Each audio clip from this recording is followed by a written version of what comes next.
Disclaimer: this video is based on a true story of a couple who crossed the dangerous Darien. However, the people appearing in this video are actors, not actual participants. While the story is inspired by real events, some details have been added for illustration purposes. Perilous passage: immigrants navigate the Amazon's treacherous forest seeking freedom. This is one of the many ways immigrants use to reach freedom. The Darien route is a highly sought-after and perilous journey taken by immigrants in search of freedom. It spans from Sendero in Colombia to Bajo Chinquit in Panama, with over 500,000 migrants making this trek to reach the United States. Why do our fellow brothers and sisters choose to embark on dangerous journeys? Many claim that the risks they face are still preferable to staying in their oppressive home countries. However, what is causing this turmoil? Is it a clash of cultures, difficulties adapting to new governments, or problems within their community? It is saddening to see the current state of affairs, but it is clear that steps are being taken to address the migration crisis. Deep in the heart of the Amazon, a journey unfolds, not of exploration but of sheer survival. The migrants from distant lands embark on a dangerous crossing, driven by hope. Most migrants are from Venezuela, Ecuador, Haiti, China, the Middle East and Africa. Most migrants come to Nicoclí in Colombia to take maritime transport to Acandi, the gateway to the dangerous Darien. The dense canopy above whispers tales of those who've migrated on this route. Face masked robbers, ferocious jaguars, snake bites, hunger, and even murder. Every step forward is a test, a battle against the untamed wilderness that surrounds them. The Amazon is both captivating and perilous. Not to be fooled by its beauty. In Darien, two distinct groups of people can be found visiting: immigrants traveling along the North Coast Path on the Caribbean Sea and tourists being guided along the Pacific Path. These two groups are typically separated by a few miles. The tourism industry is a major source of revenue for the Colombian government, generating billions of dollars annually. In Caracas, Venezuela, one can see the riots in the city. We asked a man named Manuel and his wife Isabel the reason for the journey, which included the dangerous crossing of the Darien Gap, and what motivated them to try to reach the United States. We had to conceal both of their faces, for fear of prosecution.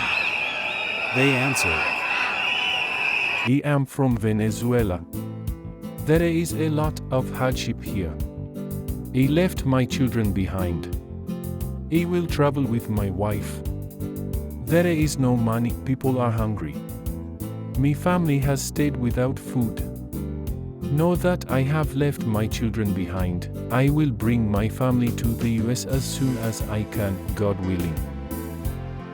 This daunting prospect is particularly frightening for those traveling with children and women. The Venezuelan couple, Manuel and Isabel, took the boat from Nicoclí to reach the Darien. They told me it was too expensive.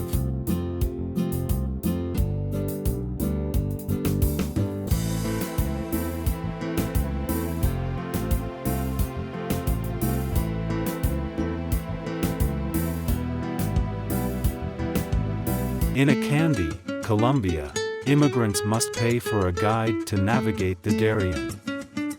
These guides, known as coyotes, sometimes have ties to the drug cartels, and the lucrative business can be perilous. Here, a little entertainment helps warm the heart.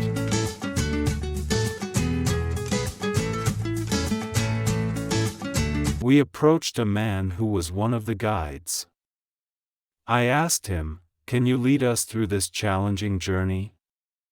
He answered, "Yes, I am the guide." My name is Santana. Curiously, I asked him about his experience and the dangers the people faced, like robbery, rape and even killings, especially at the hands of the masked men. After more than 5 years of guiding people, Santana replied, his voice heavy with experience. "It's not usually too dangerous, just a little tricky at times." I pressed further, asking about the drug cartels. He fell silent for a moment before responding, "Unfortunately, there are cases where migrants run out of money and food, leaving them vulnerable to the powerful cartels in the region." At a candy, we met Manuel and Isabel. They did not look happy. We wished them well. "Hello Manuel, hello Isabel, are you ready to cross a difficult part of your journey?" To start the Darien Crossing, the cost is from $450 to $1,000. Isabel answered, looking very worried. I am frightened. We heard about the group that left yesterday. They were attacked, beaten, and robbed of their money, and some women were raped. Oh my God. I think about the children all the time. At the beginning of the journey, there are women, some accompanied by their families. While many are conscious of the dangers ahead, others are unaware of the potential risks. The immigrants travel in groups for safety. Some private organizations have urged the governments of Colombia and Panama to implement protections for the migrants along this route. However, nothing has been done.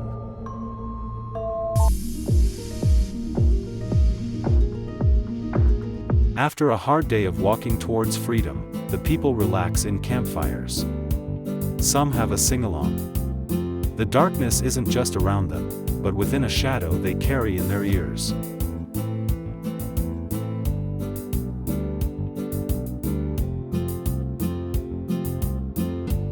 For days later, they came across a treacherous river that often floods its banks, leading to frequent drownings, especially among children. They have to cross to the other side. The most treacherous mishap is people hurting or breaking their ankles and, in the process, leaving them behind. As the people were crossing, Isabel hurt her ankle, almost unable to walk. She could not keep up with the rest. She had to rest. One woman said to her, "Please, my sister, try to walk, or they will leave you behind." The woman even started crying.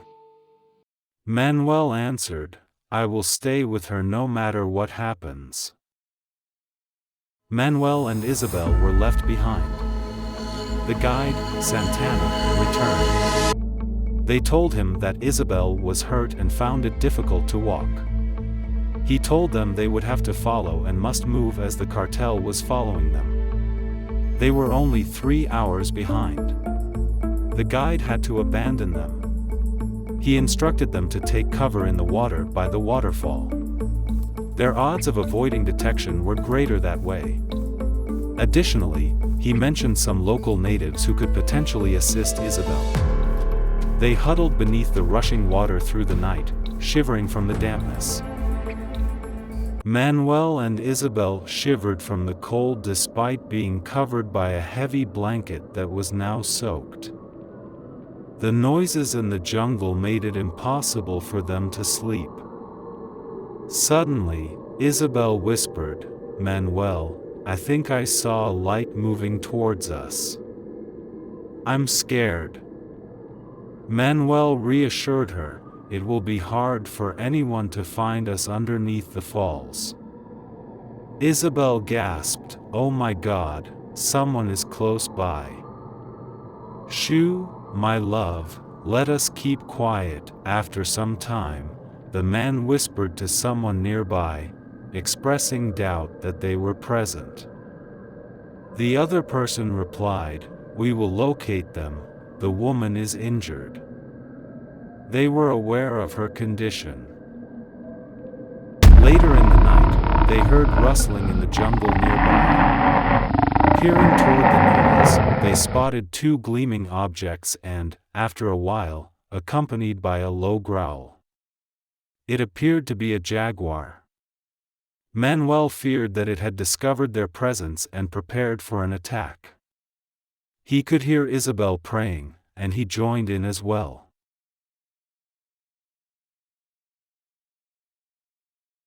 The creature approached them and paused at the water's edge, gazing in their direction before retreating. The encounter was terrifying and a relief.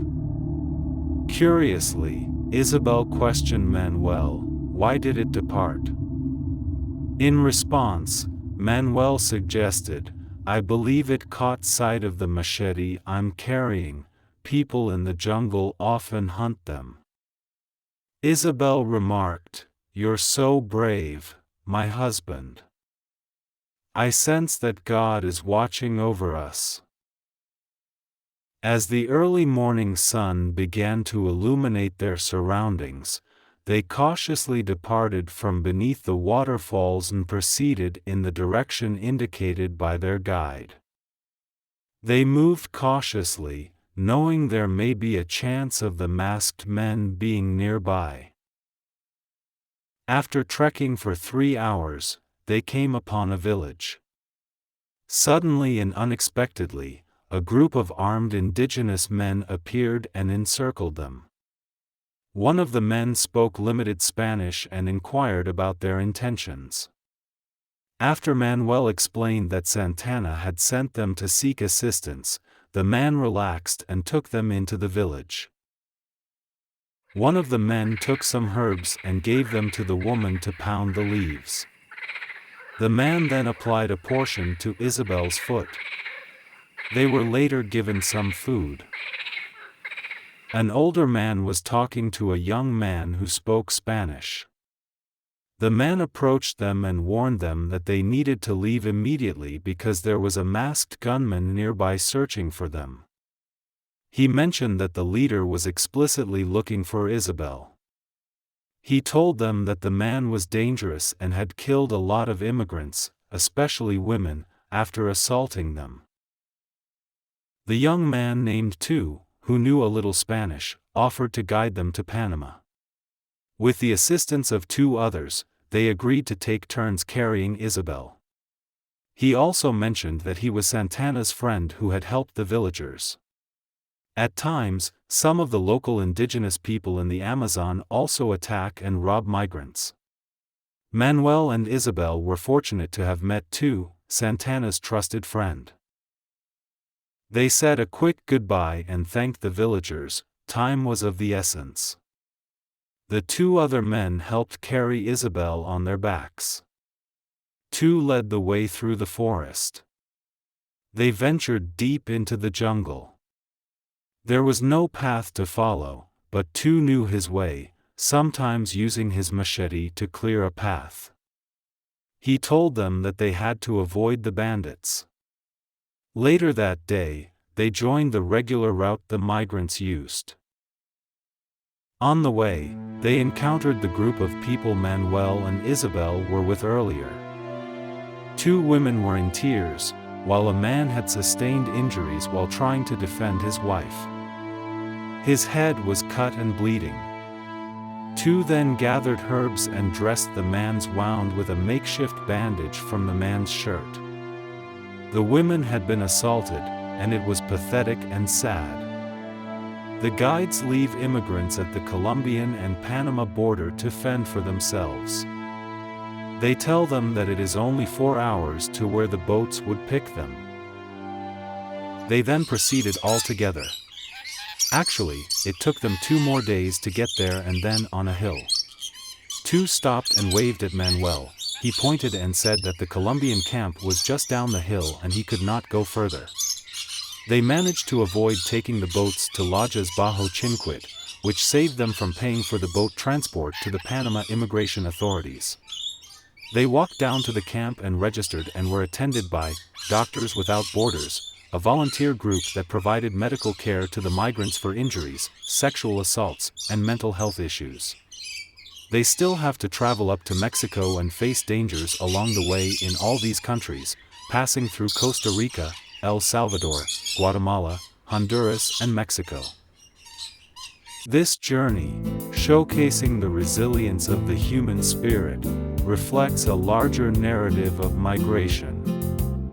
Tales of fear, hope, and survival play out amidst the vast expanse of the Amazon, highlighting the ongoing struggles those seeking a better life face.